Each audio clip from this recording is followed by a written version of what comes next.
Hi friend, कैसे हैं आप सभी लोग। आशा करती हूँ बहुत अच्छे होंगे फ्रेंड। और सभी का स्वागत है हमारे यूट्यूब चैनल पर फ्रेंड। देखिए ये ब्रह्मचारिणी माता रानी है, इनको मैंने बनाया था। ये बिल्कुल मतलब ड्राई पूरी तरह से की हो चुकी हैं। अब इनमें हम कलर करेंगे। आप लोगों को पता ही है ब्रह्मचारिणी का मतलब ये है कि जो भी मतलब गुरुजी वगैरह को ज़्यादातर वाइट है या ऑरेंज होता है, तो मैं इनका वाइट कलर करूँगी। ठीक है, सबसे पहले मैं इनके ऊपर वाइट अप्लाई करती हूँ।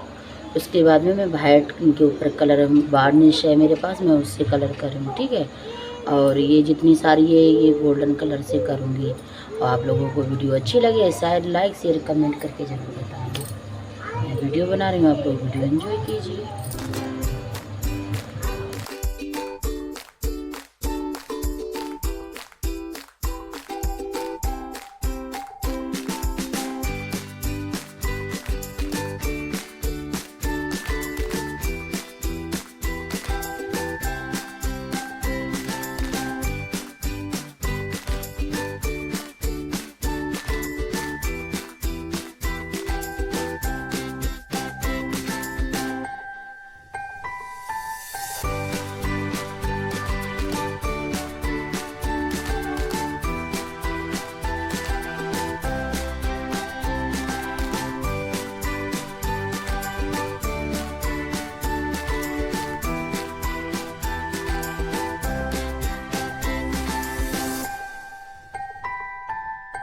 देखिए फ्रेंड, ये मेरा वाइट कलर सूख रेडी हो गया। अब इन पे मैं वाइट कलर करूँगी साड़ी का।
देखिए ये हमने पूरा पेंट कर लिया है। आप लोगों को कैसा लगा कमेंट करके बताना, ठीक है फ्रेंड। देखिए फ्रेंड, ये मेरी फाइनल बन के तैयार हो गई, बस इनको सूखना थोड़ा बाकी है। ठीक है फ्रेंड, वीडियो अच्छी लगे लाइक शेयर कमेंट करके ज़रूर बताना, ठीक है फ्रेंड। Bye bye.